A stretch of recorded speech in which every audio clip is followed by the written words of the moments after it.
देखो कल हम लोग रियल नंबर के बारे में पढ़ रहे थे, उसमें बहुत कुछ हम लोगों ने पढ़ लिया था, है ना। आज हम लोग उससे आगे स्टार्ट करेंगे और आज ये चैप्टर अंत हो जाएगा। आप लोग पूरा इसको बना लेंगे बुक से, ताकि ये छुट्टी में जितना भी आपको टाइम मिला उसका यूटिलाइज हो सके। ऐसा नहीं कि छुट्टी में सारे चीज को छुट्टी कर देना। तो बहुत सारा सवाल हम लोग पिछले क्लास में कर चुके थे। आज जहां लास्ट हुआ था उसके बाद हम लोग सवाल स्टार्ट कर रहे हैं। और सबसे पहला सवाल हमारा है, देखो, कह रहा था HCF and LCM of two number are 9 and 360, यानी कि दो नंबर का HCF और LCM दे रखा हमको। कह रहा if one number is 45 then the other number is what, यानी कि कह रहा है HCF जो है दो नंबर का वो 9 और LCM हमारा दो नंबर का जो है वो है 360। इफ वन नंबर, जिसमें एक नंबर N1 की बात अगर कर लें तो वो दे रखा हमको कितना 45। कह रहा N2 क्या है। मतलब ये तो बड़ा नॉर्मल सा सवाल है, हम लोग पिछली क्लास में इस सवाल को किए थे।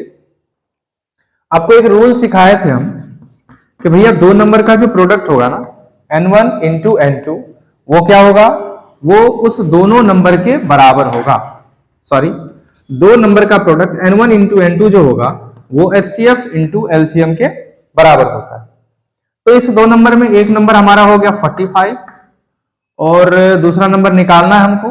चलो N2, HCF का वैल्यू कितना दे रखा है 9 और LCM कितना है 360। तो यहां से सबसे पहले 9 5 जा 45, 5 7 35, 5 गुना 10, यानी कि N2 का वैल्यू कितना आ गया 72। ये एक नॉर्मल सा सवाल था, जो सवाल की हम लोग बना चुके हैं। तो इस सवाल में कुछ ज्यादा है नहीं, आप इसका फोटो खींच सकते हैं। हम लोग आज बेसिकली स्टार्ट जो करने वाले हैं, देखो सवाल कुछ इस टाइप का होगा। थोड़ा सा समझते हैं एक चीज को, जरा सोचो। LCM और HCF में जब आप HCF निकालते हैं, किसी भी दो नंबर की बात कर लेते हैं, मान लो दो नंबर 12 और 18, ये दो नंबर हम लोग ले ले रहे हैं। अगर 12 के HCF की बात करें तो 12 के बारे में आप जानते हैं 1 2 3 4 6 और 12, ये सभी के सभी इसके क्या हो जाएंगे, फैक्टर हो जाएंगे। और 18 के बारे में अगर हम बात करें 1 2 3 6 9 और 18, ये इसके फैक्टर हो जाएंगे। HCF में क्या देखा था हम लोगों ने कि भैया जो सबसे हाईएस्ट कॉमन फैक्टर है वही हमारा होगा। तो देखो 1 इसमें भी है, 1 इसमें भी है, कॉमन तो है। सिमिलरली 2 यहां भी है, 2 यहां भी है, 3 भी है, 3 भी है, 4 इसमें नहीं है, 6 यहां भी है, 6 यहां भी। तो सबसे हाईएस्ट जो कॉमन है वो तो 6 ही है, यानी कि इसके HCF की अगर हम बात करें, इसका HCF कितना हो गया हमारा 6 हो गया। और LCM के बारे में हम आपको सिखाए थे, याद रखना, अगर हम 12 का प्राइम फैक्टराइजेशन करें 2 स्क्वायर इंटू 3 का पावर 1, ऐसे अगर हम 18 की बात करते हैं 2 9 जा 18, 3 3 जा 19, यानी कि ये बन गया हमारा 2 का पावर 1 और 3 का पावर 2। तो देखो यहां दो नंबर है जिसका प्राइम फैक्टराइजेशन हम लोग कर चुके हैं। अगर हम यहां 2 का पावर 2 है, मतलब 2 2 बार आया है, और यहां 2 एक ही बार आया है। तो जब आप LCM निकालते थे, LCM में जो 2 का मैक्सिमम पावर होता है जो फैक्टर कॉमन है उसके मैक्सिमम पावर को लेते हैं, 2 का पावर 2। फिर देखो यहाँ 3 का पावर 1 है और यहाँ 3 का पावर 2 है, तो हम क्या कॉमन में आएगा हमारा LCM में 3 का पावर 2 मैक्सिमम पावर। ये कितना हो गया 2 2 जा 4 और 3 3 जा 9, यानी कि 36। जरा ध्यान से देखो, यहाँ कुछ बात बताने जा रहे हैं हम आपको। अगर LCM की बात करते हैं तो LCM जिस भी दो नंबर का निकालते हो, चाहे 12 का निकालो 18 का निकालो, ये दोनों नंबर की निकाल रहे हैं अभी हम। LCM में जिस भी दो नंबर को आप निकालते हैं, LCM का वैल्यू हमेशा उस दोनों नंबर से बड़ा आएगा। पर अगर हम HCF की बात करते हैं तो HCF जरा देख लो 6 आया है, यानी कि दोनों के दोनों नंबर से क्या आएगा, छोटा आएगा। कहने का मतलब क्या होता है, HCF जो होता है वो छोटा होता है और LCM जो होता है वो उस दोनों नंबर से बड़ा नंबर होता है। अब ये हम क्यों सिखाए, इसका क्या काम है, तो अभी थोड़ा सा हम सवाल लिखते हैं, बताते हैं, जिसको समझने में आपको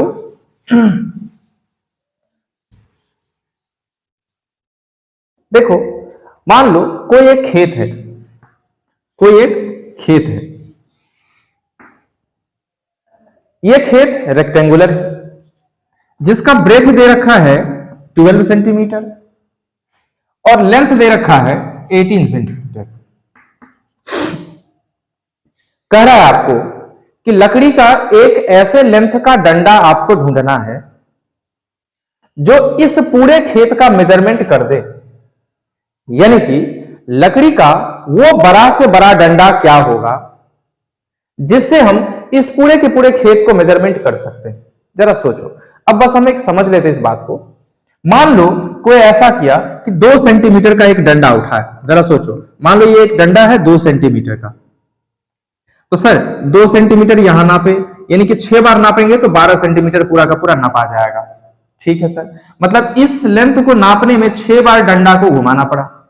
ठीक है, अब अगर हम बात करते हैं इस लेंथ को नापने में 2 सेंटीमीटर का हमारा डंडा है और ये टोटल के टोटल 18 सेंटीमीटर है, तो 9 बार इस डंडा को घुमाना होगा। जरा देखो, मान लो ये 2 सेंटीमीटर का है, 1 2 3 4 5 6 बार इस डंडा को घुमाना पड़ा। फिर अगर ये 18 सेंटीमीटर का और यही 2 सेंटीमीटर का डंडा है, क्योंकि हमको पूरे खेत को उसी डंडे से मेजरमेंट करना है, तो 1 बार 2 बार 3 बार 4 बार 5 बार 6 बार 7 बार 8 बार 9 बार नापना पड़ा। पर कोई बोलेगा नहीं, खेत यही है सर, खेत हमारे पास यही है 12 सेंटीमीटर का और 18 सेंटीमीटर का, पर हम ऐसा डंडा ले लेते हैं जो हमारा 3 सेंटीमीटर का है। एक लड़का क्या किया, 2 सेंटीमीटर के डंडे से मेजरमेंट किया, एक लड़का क्या करा, 3 सेंटीमीटर के डंडे से मेजरमेंट करना है, तो 3 सेंटीमीटर फिर 3 सेंटीमीटर फिर 3 सेंटीमीटर फिर 3 सेंटीमीटर, देखो 4 बार चलना पड़ा। ये लड़के को 6 बार चलना पड़ा था इस 12 सेंटीमीटर के डंडे को नापने के लिए, और इस लड़के को जिसका 3 सेंटीमीटर का डंडा है, ये डंडा जो है 3 सेंटीमीटर का है, तो इसको 4 बार ही नापना पड़ा।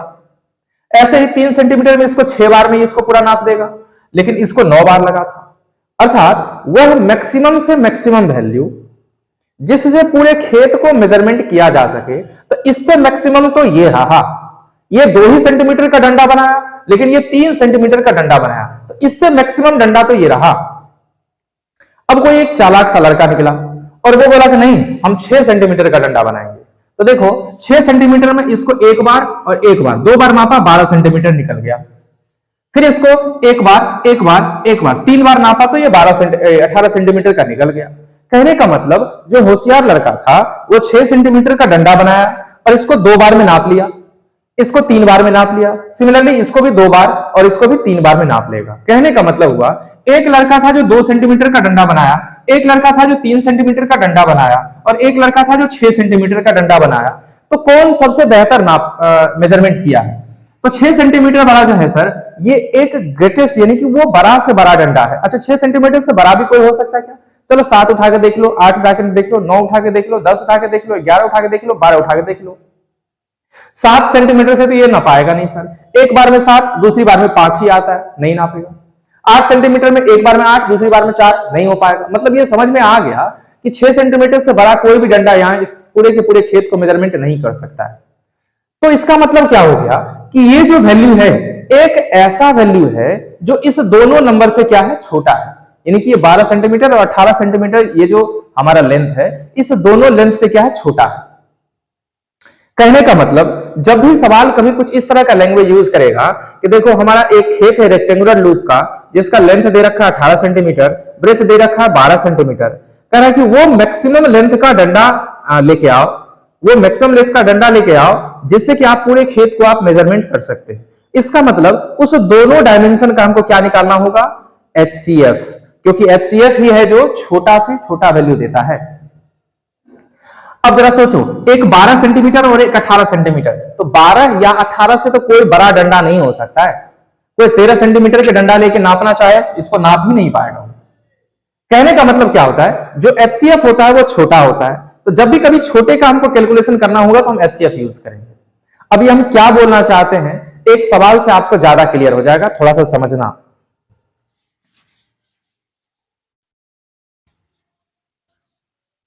देखो हम एक सवाल पढ़ रहे हैं, समझिएगा। कह रहा है ए फ्रूट वेंडर, हम सवाल यहां लिख दे, देखो ए फ्रूट वेंडर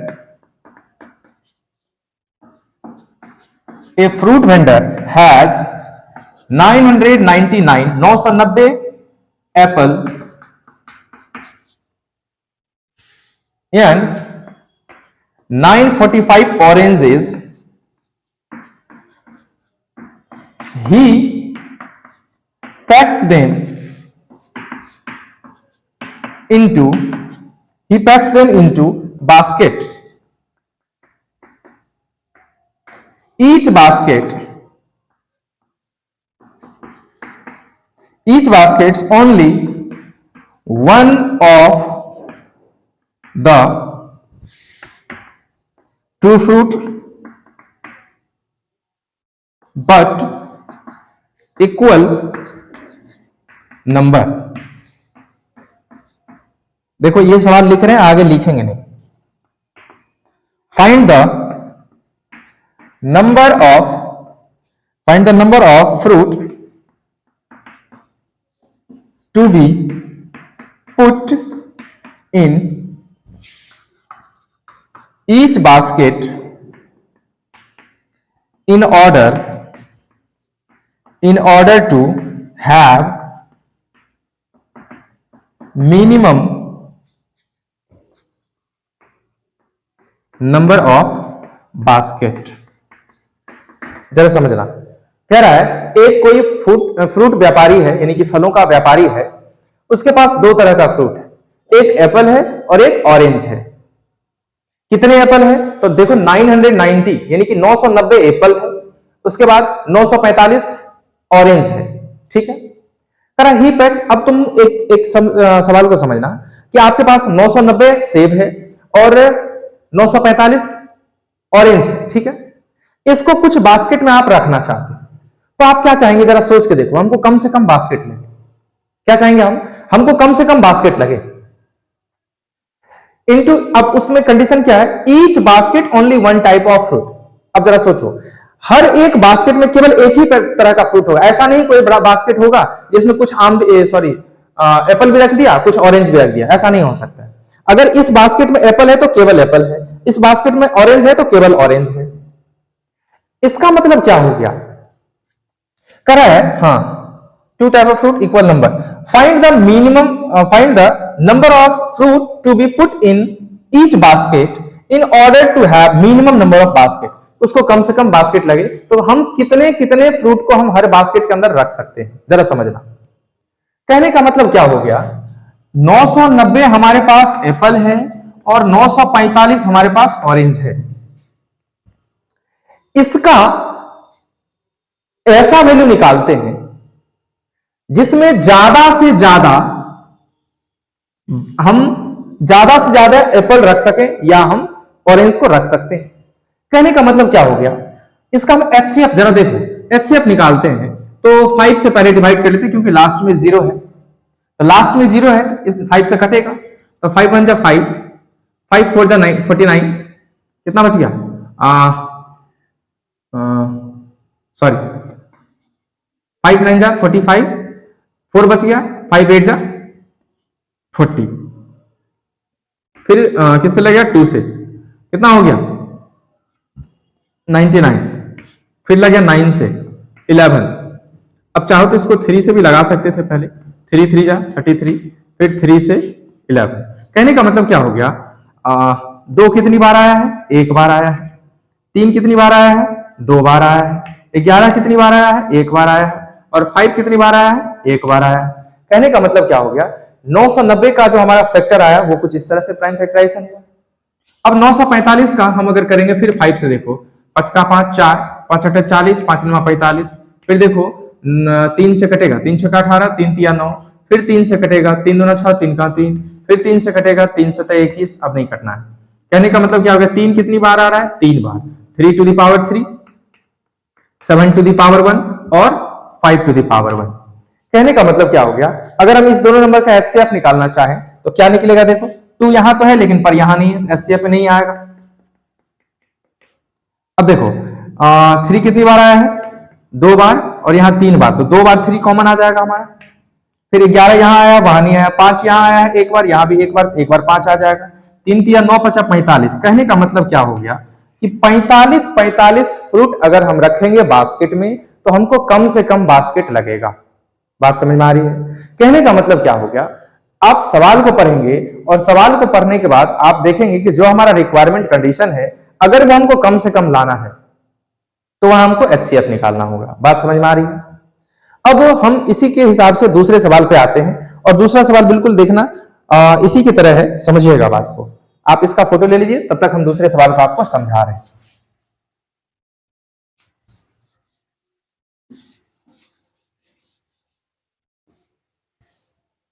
देखो, कह रहा है the length breadth and height of a room are 8 meter 50 centimeter and 6 meter 25 centimeter and 4 meter 75 centimeter. ये क्या दे रखा है? Length breadth and height. अच्छा, लेंथ है 8 मीटर 50 सेंटीमीटर। देखो, कोई एक रूम है, इस रूम की लेंथ की बात करेंगे तो वो है 8 मीटर 50 सेंटीमीटर।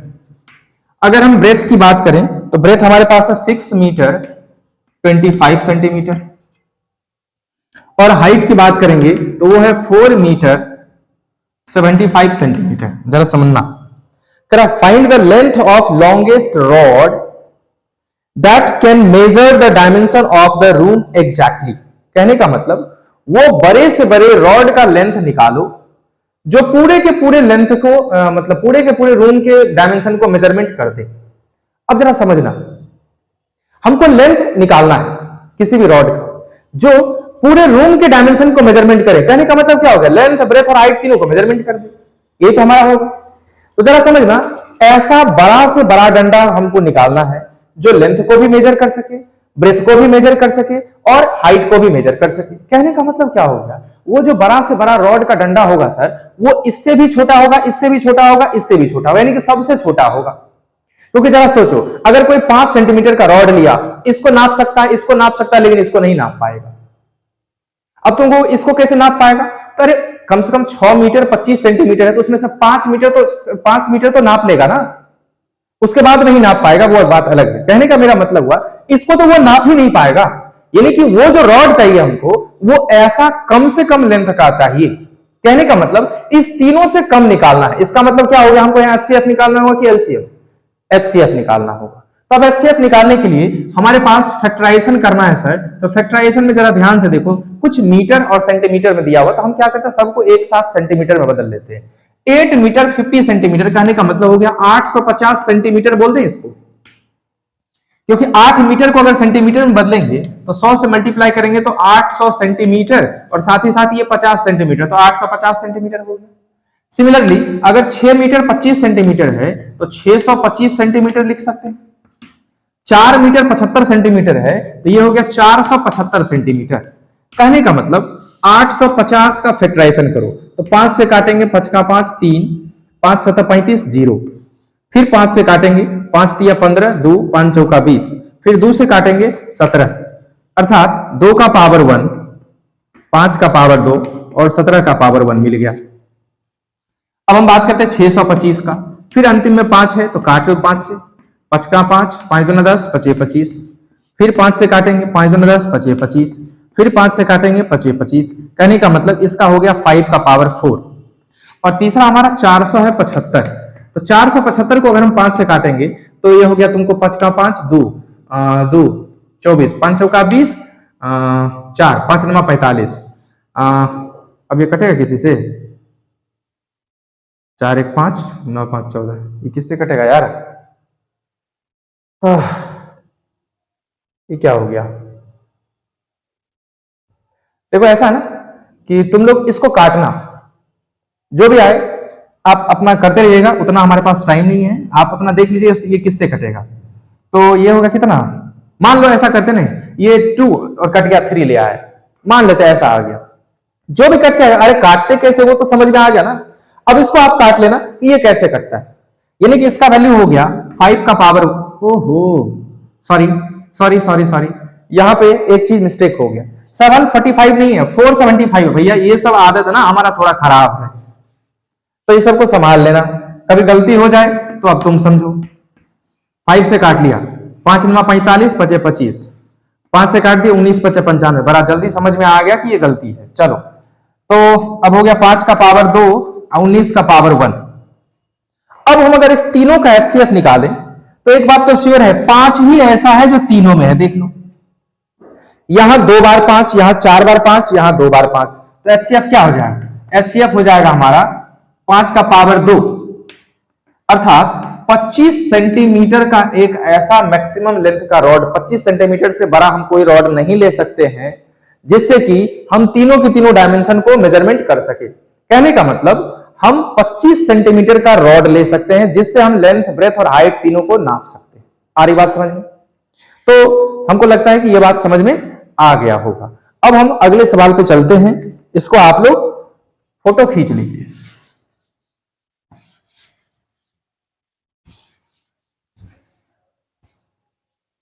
हाँ भैया, देखो इधर अब क्या कर रहा है, a seminar the number of participants in Hindi.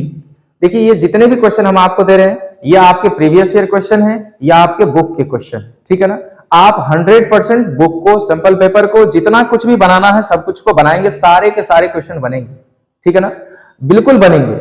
तो आप एकदम बिल्कुल कॉन्शियस होकर पहले सारे पढ़ाए हुए चीज को तैयार करेंगे, उसके बाद सारे सवाल को बनाएंगे और ईमानदारी से बनाएंगे। नहीं बनाओ तो तुम सोचो क्या करा। देखो, a seminar the number of participant in Hindi, English and mathematics are 60, 84 and 108 respectively. कहने का मतलब एक सेमिनार हो रहा है जिस सेमिनार में 3 सब्जेक्ट के पार्टिसिपेंट आ रहे हैं। कौन कौन सब्जेक्ट है भैया? Hindi, English and mathematics. ये 3 सब्जेक्ट के कुछ लोग हैं।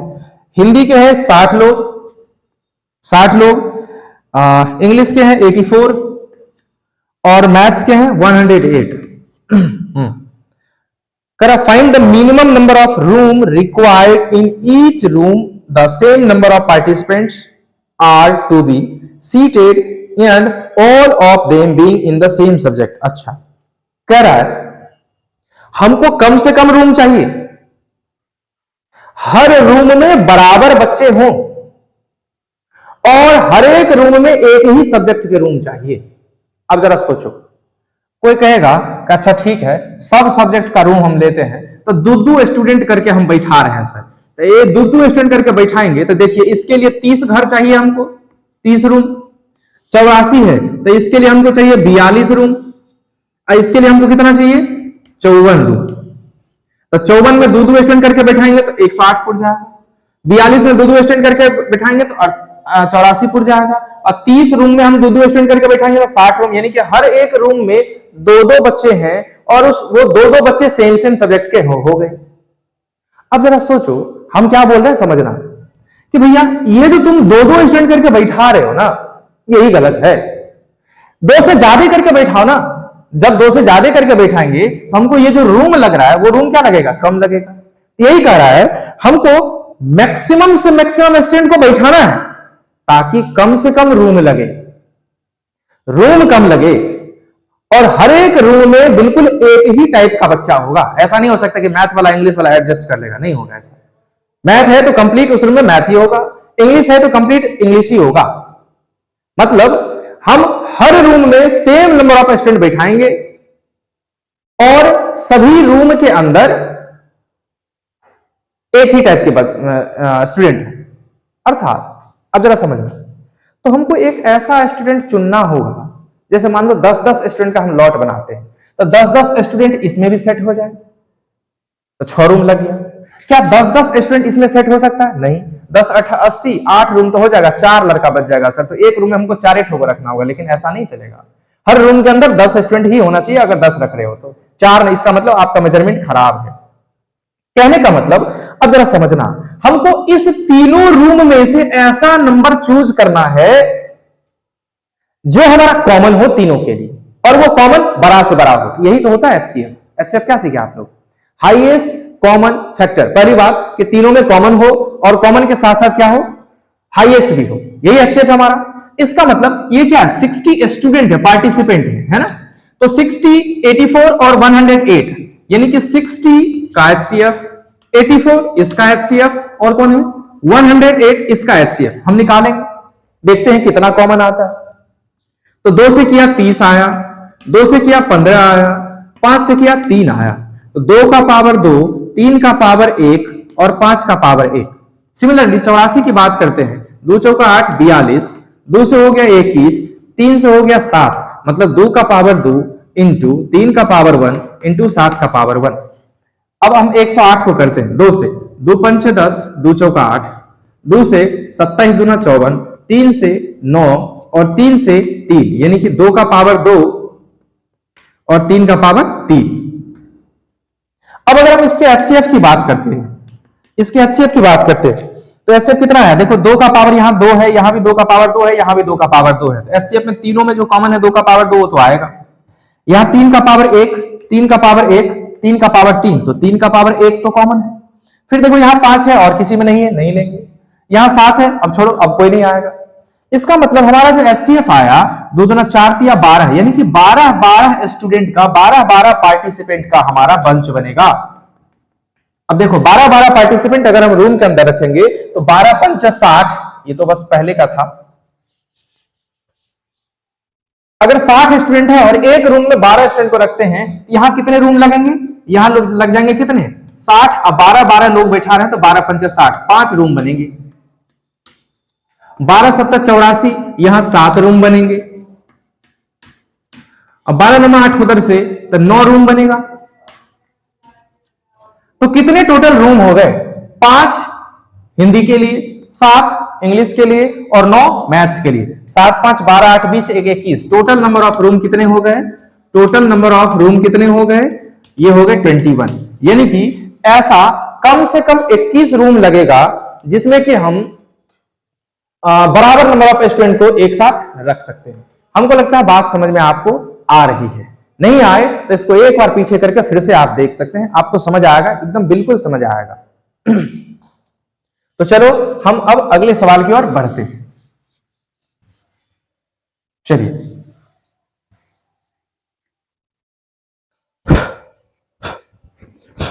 देखो, अब हम बात कर रहे हैं अगले सवाल की। हाँ, अब थोड़ा सवाल का पैटर्न देखो बदलेगा। एक बात बता, पहले सवाल को समझते हैं। एक बात बता, मान लो ये एक राउंड टेबल है, ठीक। अब इस राउंड टेबल के चारों ओर 2 लड़का है, एक है रवि, दूसरा मोहन। इस राउंड टेबल के चारों ओर दौड़ने में रवि को लगता है 20 मिनट और मोहन को लगता है 15 मिनट, या इसको ज्यादा कर लेते 30 मिनट।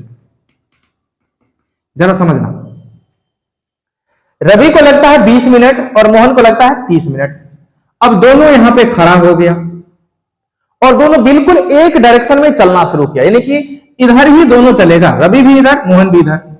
अब दोनों चलना शुरू किया, रवि और मोहन में मोहन 30 मिनट लगता है, यानी कि ये देरी से पूरा सर्कल है, ये धीरे धीरे चलता है। और रवि 20 मिनट में ही एक चक्कर मार लेता, मतलब रवि फास्ट चलता है। कहने का मतलब रवि फास्ट चलेगा, 20 मिनट तक इसको लग गया, 30 मिनट में ये यहां आ जाएगा। तब तक ये 20 मिनट में देखो, 20 मिनट में एक चक्कर मारा, यानी कि मोहन यही रहेगा। कहने का मतलब क्या हो गया, जरा समझना। अब कह रहा है कि दोनों बिल्कुल चलते जा रहा है, चलते जा रहा है, चलते जा रहा है। एक समय ऐसा आएगा, फिर यहां से इसको 20 मिनट जाने में यहां से क्या होगा, यहां आएगा, और फिर ये 30 मिनट जाने में इसको यहां से यहां आएगा। एक समय ऐसा होगा कि ये दोनों एक बार चलते जाएगा, 4-5 चक्कर, 6 चक्कर, 10 चक्कर लगाते लगाते एक समय ऐसा आएगा कि ये क्या करेगा, एक जगह मिल सकता है।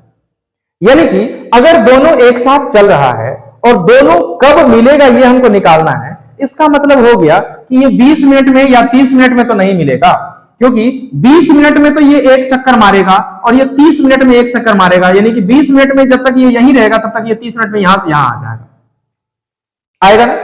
इसका मतलब 20 मिनट और 30 मिनट में तो ये नहीं मिलेगा, जब भी मिलेगा इससे ज्यादा चक्कर में मिलेगा, यानी कि इससे इस दोनों से बड़ा वैल्यू हमको लेना। तो यहां एचसीएफ नहीं ले सकते। बात समझ में आ रही है? कहने का मतलब क्या हो गया, अगर रवि 20 मिनट में ले रहा है और मोहन 30 मिनट में ले रहा है, तो 20 मिनट का अगर हम फैक्टर निकालेंगे तो 2 है 10, 2 से 5, 2 का स्क्वायर, 5 का पावर 1। और अगर हम मोहन की बात करें 30, 2 से देखो 3 है 10, 2 से हो गया 5, यहां 2 का पावर 1, 3 का पावर 1 और 5 का पावर 1 हो गया।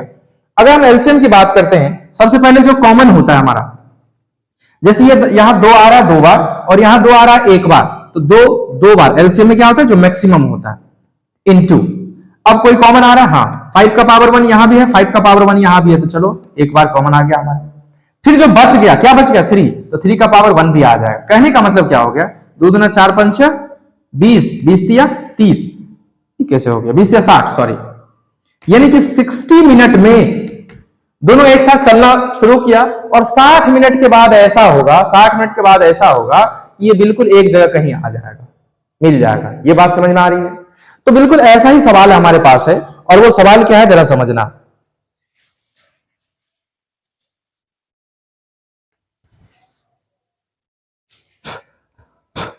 हाँ जी, करा 3 alarms clock ring their alarm at regular interval।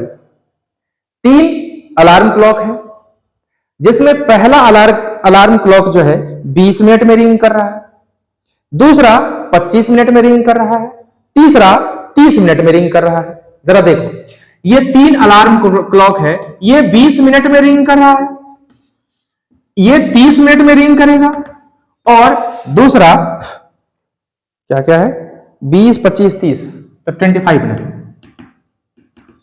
ठीक, अब तीनों समझते हैं इसके बाद क्या कर। If they first beep together 12 नून, यानी कि अगर ये तीनों के तीनों 12 बजे दिन में 12 बजे दिन में एक साथ बीप कर रहा है, बीप टुगेदर,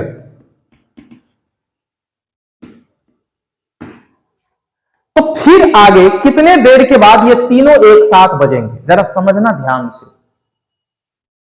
अब देखो 12 बजे तो ये बज गया, 12 बजे के बाद 12:20 में ये तो रिंग करेगा, लेकिन ये दोनों में से कोई भी रिंग नहीं करेगा। फिर 12:25 में ये तो रिंग करेगा, लेकिन ये दोनों कोई रिंग नहीं करेगा। फिर 12:30 में ये तो रिंग करेगा, पर ये दोनों में से कोई रिंग नहीं करेगा। एक चक्कर कंप्लीट। फिर अगले चक्कर में, कहने का मतलब क्या हो गया, अगर इस घड़ी की बात करते हैं 12 बजे से लेके 12:20 तक, 12:20 में एक बीप किया है, तो फिर यहां से 20 मिनट के बाद, यानी कि यहां से लेके 12:40 में दूसरा बीप करेगा, फिर 12:40 से 12:60 में, यानी कि 13 बजे अर्थात 1 बजे 13 बजे ये तीसरा बीप करेगा। ऐसे ही करते जाएगा करते जाएगा करते जाएगा। सिमिलरली इसकी बात अगर हम करें तो देखो, मान लो ये 12 बजे बीप किया है, तो 12:30 में एक बीप करेगा, फिर 12:30 के बाद 1 बजे 13 बजे ये दूसरा बीप करेगा। अब जरा देखो, 13 बजे ये भी बीप कर रहा है और 13 बजे ये भी बीप कर रहा है, ये दोनों एक साथ बीप किया ना, पर अभी इसका बचा है। ऐसे ही ये चलते चलते चलते, एक चक्कर हो, 2 चक्कर हो, 3 चक्कर हो, 4 चक्कर हो कि 5 चक्कर हो के बाद ये तीनों के तीनों एक साथ बजेगा। और वो कितने चक्कर के बाद बजेगा ये हमको निकालना है। तो जरा सोचो, पहली चक्कर के लिए तो 20 मिनट लगते हैं इसको, फिर दूसरी चक्कर के लिए 30 मिनट, तीसरी चक्कर के लिए 25 मिनट, तो भैया जो भी चक्कर कटाएगा ये 1 चक्कर 2 चक्कर 3 चक्कर 5 चक्कर के बाद ही तो आएगा। कहने का मतलब जितने भी मिनट लगे, पर इससे ज्यादा इससे ज्यादा इससे ज्यादा, ये तीनों के तीनों से ज्यादा लगेगा। इसका मतलब इस तीनों का हमको क्या निकालना होगा, एलसीएम वैल्यू। ये बात समझ में आई? हाँ जी, चलो, इसका मतलब श्योर हो गया कि हमको इस तीनों का एलसीएम निकालना है। तो 20 का एलसीएम निकाला, 2 से 10, 2 से 5 अर्थात 2 का पावर 2 और 5 का पावर 1। अब देखो 30 की एलसीएम निकालेंगे हम लोग, तो 30 का हो गया 2 का पावर 15, 5 दिया 15, यानी कि 2 का पावर 1, 3 का पावर 1, 5 का पावर 1।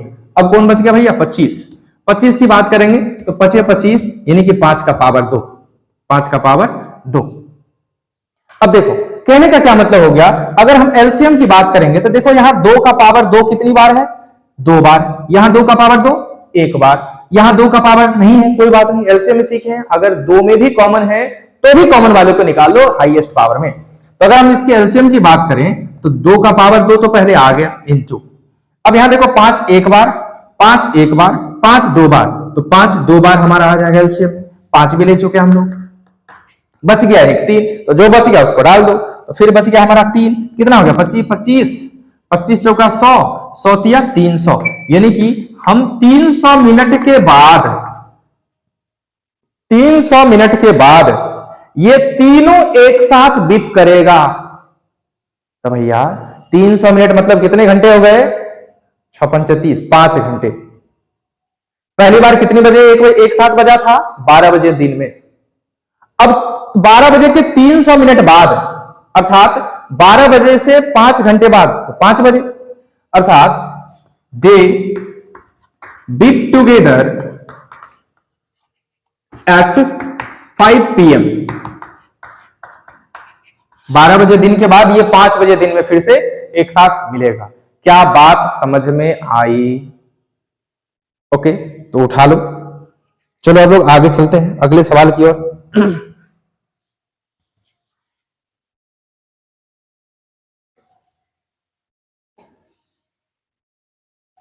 देखो ऐसा है ना, अगर आप समझना चाहोगे, अगर तुमको लग रहा है कि हमको बनाना है, हमको करना है, तो तुम समझ सकते हो।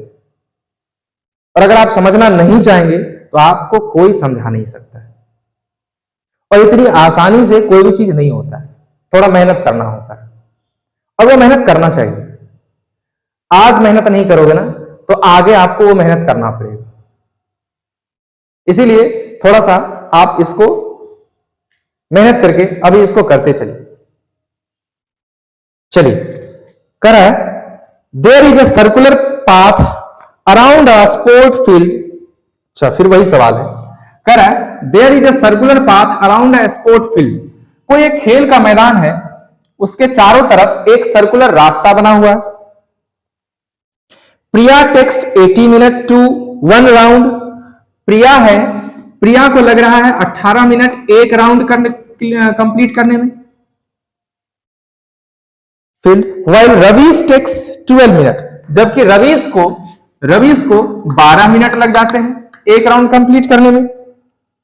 For the same, suppose they both start the same point, यानी कि एक ही जगह से दोनों स्टार्ट कर रहा है, and at the same time, दोनों एक ही जगह से एक ही समय स्टार्ट कर रहा है चलना, and go in the same direction, और एक ही दिशा में चल रहा है। कहने का मतलब क्या हो गया, मान लो यहां से चलना स्टार्ट किया और इसी दिशा में दोनों चल रहा है, रवि भी और प्रिया भी, ठीक।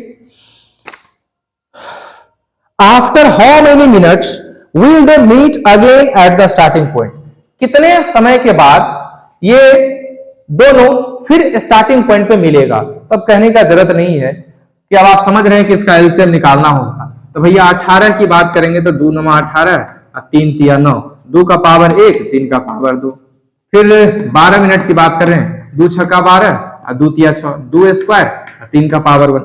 एलसीएम करेंगे तो एलसीएम की हम बात करते हैं, 2 का पावर 1 और 2 का पावर 2, 2 का पावर 2, 3 का पावर 2, 3 का पावर 1, 3 का पावर 2। ये हमारा इतने समय के बाद, कहने का मतलब 2 दूना 4 और 3 3 9 चौका 36 मिनट के बाद, 36 मिनट के बाद ये दोनों स्टार्टिंग पॉइंट पे मिलेंगे। अब देखो इस चीज को हम क्लियर कर देते हैं, जरा सोचो, अगर 36 minute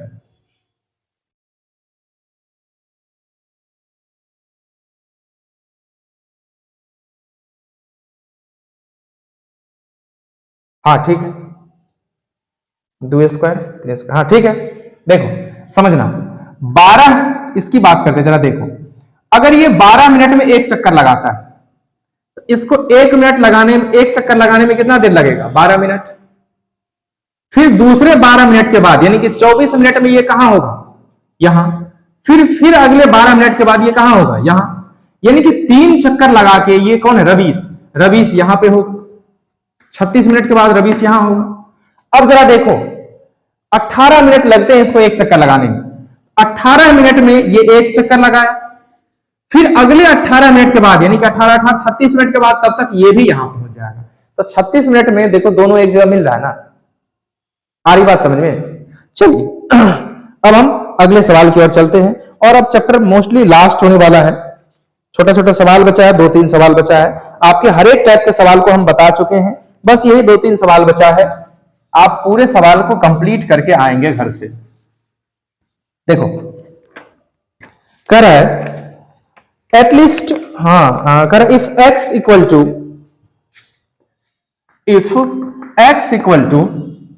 2 to the power 5 into 7,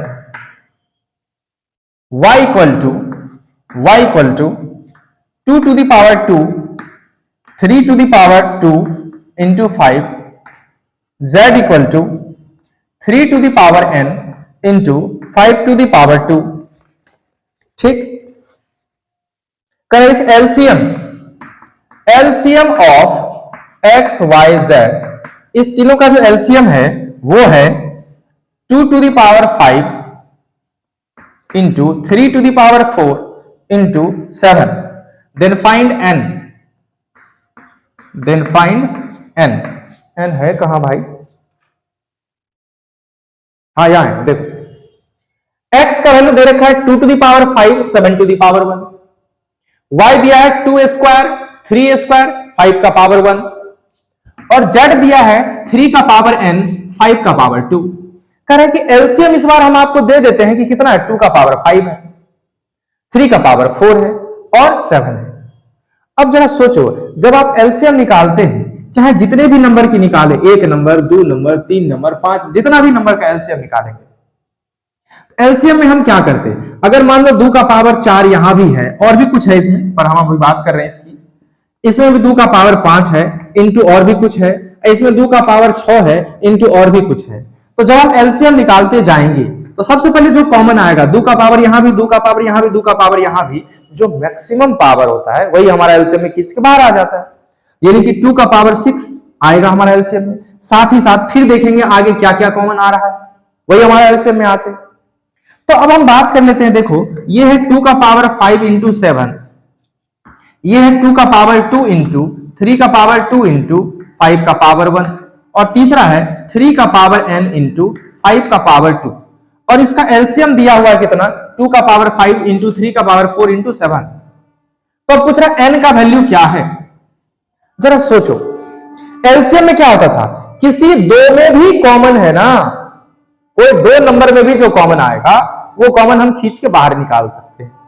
तो 2 का पावर 5 यहां है पर यहां नहीं, कोई बात नहीं, इस दोनों में जो मैक्सिमम होगा खींच लेंगे बाहर। तो यहां 2 का पावर 5, देखो 2 का पावर 5 होना चाहिए। अब देखो सवाल में भी एलसीएम में 2 का पावर 5 था।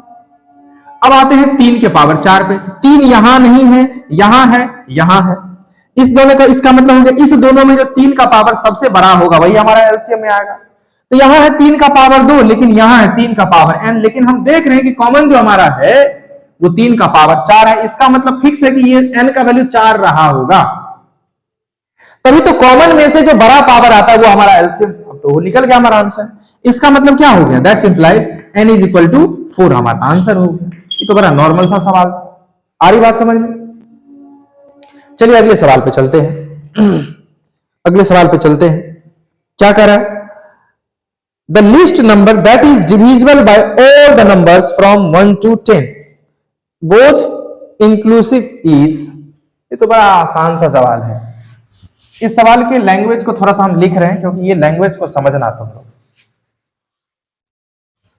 क्या कर रहा है, the list number that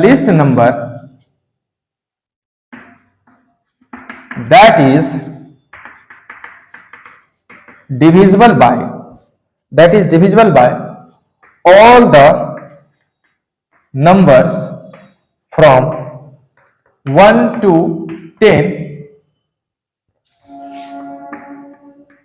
both inclusive is what। कहने का मतलब ऐसा छोटा से छोटा संख्या निकालो which are divisible by number 1 to 10, जो 1 से भी कट जाए, 2 से भी कट जाए, 3 से भी कट जाए, 4 से भी कट जाए, 5 से भी कट जाए, 6 से भी कट जाए, 7 से भी कट जाए, 8 से भी कट जाए, 9 से भी कट जाए, 10 से भी कट जाए। आए तो सर एक बात तो श्योर हो गया, ऐसा हमको नंबर निकालना है छोटा से छोटा संख्या जो इस 1 से लेकर 10 तक में सबसे कट जाए। ऐसा कौन सा संख्या होगा, जरा सोच के देखो। क्या हम इसका एचसीएफ निकालें? तो जब आप एचसीएफ निकालने की बात सोचेंगे तो एचसीएफ में तो सर जो सब में कॉमन होगा वही ना एचसीएफ निकालेंगे, पर 1 से लेकर 10 तक कॉमन में तो बात कर रहे हैं तो प्राइम नंबर भी आ जाता है।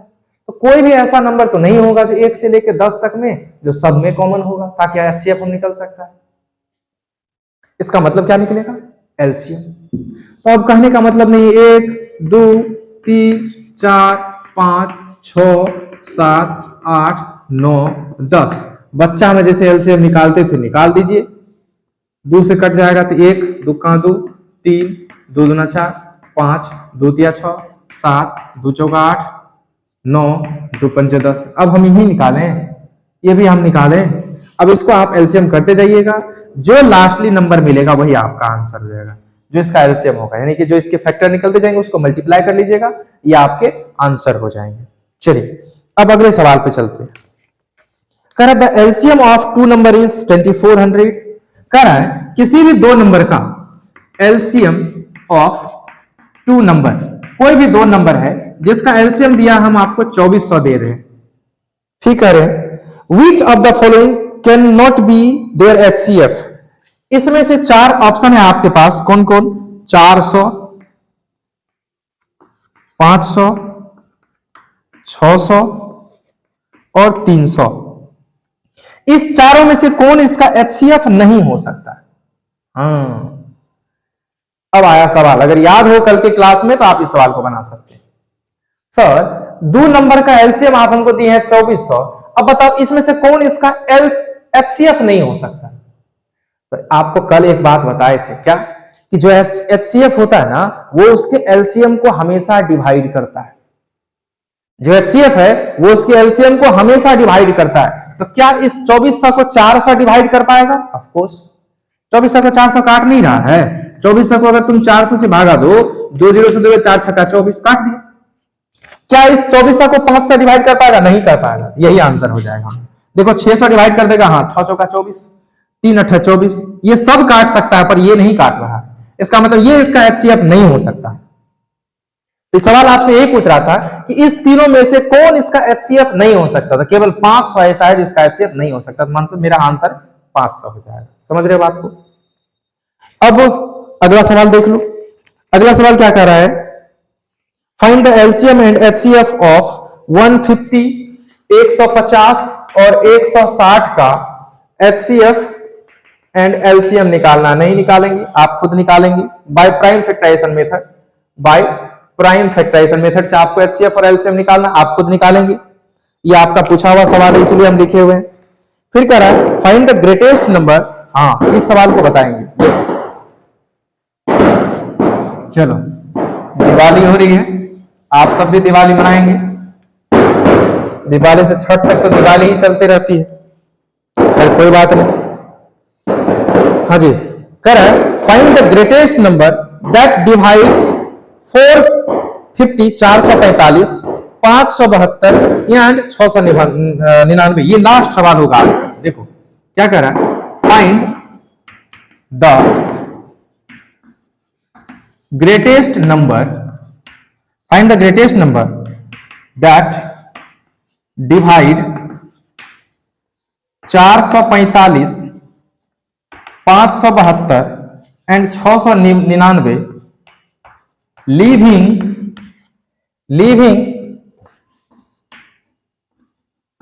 Reminder 4, 5, 6 respectively. अब देखो इस टाइप के सवाल को कैसे बनाएंगे। क्या कह रहा है, फाइंड द ग्रेटेस्ट नंबर, वो बड़ा से बड़ा संख्या निकालो जो पहली बात इस तीनों को डिवाइड कर दे। ठीक, लेकिन जब डिवाइड करें, इसको जब हम डिवाइड करेंगे तो 4 रिमाइंडर बच जाए, इसको जब हम उससे डिवाइड करेंगे तो 5 रिमाइंडर बच जाए, और इसको जब हम उससे 6 से डिवाइड करेंगे तो 6 रिमाइंडर बच जाए। अब एक बात बताओ, अगर इस तीनों को डिवाइड कर रहे हैं तो एक बात तो श्योर है कि इस तीनों का एचसीएफ ही होगा।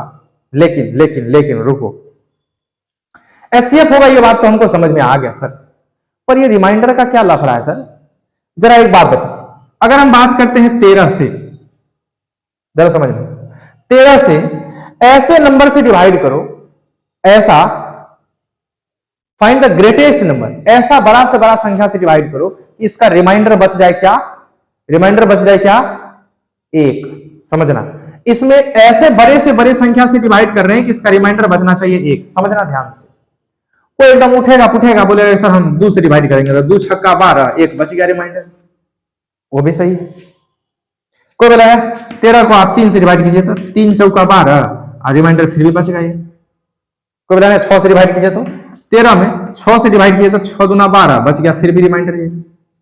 मतलब 13 में 2 से डिवाइड करते तो भी रिमाइंडर 1 बच जा रहा है, 13 में 4 से डिवाइड कर रहे हैं तो भी रिमाइंडर बच जा रहा है, अब 13 में 6 से डिवाइड कर रहे हैं तो भी रिमाइंडर 1 बच जा रहा है। तो सबसे बड़ा सा बड़ा नंबर कौन हो गया भैया? 6 ही हुआ ना, 6 ही हुआ ना, हुआ ना। अब समझना, अगर रिमाइंडर बच रहा है 1, 13 में हम जिस भी संख्या से भागा दे रहे हैं, चाहे 6 हो, 3 हो, 2 हो, किसी से भी हम भागा दे रहे हैं, अभी हमारा वो मतलब नहीं है। अगर 13 में हम 6 से ही हम डिवाइड करके, मान लो अभी सोच लेते हैं, 13 में अगर 6 से डिवाइड कर रहे हैं तो रिमाइंडर बच रहा है 1, इसका मतलब अगर 13 में से हम 1 घटा देते, ये पूरा का पूरा 6 से भागा लगेगा इसमें। हाँ देख लो, 13 में से 1 गया 12, 12 6 गुना 12, 2 से भागा पूरा का पूरा हो जाएगा। कहने का मतलब, अगर किसी संख्या में किसी दूसरे संख्या से डिवाइड करते हैं और कुछ रिमाइंडर वो कैरी कर रहा है, इसका मतलब कैरी की हुई चीज को अगर हम हटा दें उस नंबर से, तो वो उस संख्या से डिवाइड पूरा पूरा हो जाएगा। अर्थात सर 445 में अगर हम भागा देते हैं तो रिमाइंडर बच रहा है 4, इसका मतलब 445 में से अगर हम 4 को माइनस कर दे तो कितना हो गया? 441। ये पूरा का पूरा कटना चाहिए। सिमिलरली 572 में अगर हम भागा दे रहे तो रिमाइंडर हो रहा है 5, इसका मतलब 572 में से 5 को हटा दीजिए तो 12 में से 5 गया 7, 6, 5, 567। ये नंबर पूरा का पूरा कटना चाहिए। और 699 में 6 बच रहा है रिमाइंडर, तो 699 में 6 हटा दो, ये हो गया 693। ये पूरा का पूरा कटना चाहिए उस नंबर से। किससे? ऐसा कोई एक बड़ा से बड़ा संख्या जो इसको भी तीनों को काट दे। अब तीनों को काट दे, ये सोचेंगे क्यों? क्योंकि जो रिमाइंडर बच रहा था उसको तो हटा दी, इसका मतलब ये तीनों को काट दे। तो वो बड़ा से बड़ा संख्या जो इस तीनों को काट रहा था, तीनों का क्या निकाल लेंगे? HCF। तो भैया इसका और इसका HCF निकाल दीजिएगा और वही आपका आंसर हो जाएगा। तो हम समझते हैं कि आपको रियल नंबर पूरा का पूरा सही तरीके से समझ में आ गया होगा। अब हम जो समझते हैं जरूरी नहीं कि वो आप भी समझ रहे हैं, कोई बात नहीं। तो आप इसको अच्छे से क्लियर करिए पूरा बढ़िया तरीका से। रियल नंबर के अंदर जितने भी कॉन्सेप्ट है वो सारे के सारे कॉन्सेप्ट हम आपको बता चुके हैं। अब आप इस पर मेहनत नहीं करेंगे तो फिर हम कुछ नहीं कर सकते। तो आप एकदम इत्मीनान से मेहनत करिए और सारे सवाल को खूब अटेम्प्ट करो, क्योंकि बोर्ड एग्जाम में इसमें से क्वेश्चन रहेगा जरूर, ऑब्जेक्टिव में भी और सब्जेक्टिव में भी। तो चलिए हम लोग इस क्लास को यहीं अंत करते हैं। नेक्स्ट क्लास हमारा संभवतः कल हो, और कल जो क्लास होगी उसमें हम आपको आवर एनवायरनमेंट चैप्टर जो हमारा साइंस का है उस चैप्टर के बारे में आपको पढ़ाएंगे। तब तक आप लोग रियल नंबर पूरा कंप्लीट करके रखें। ओके, चलिए goodbye and good night.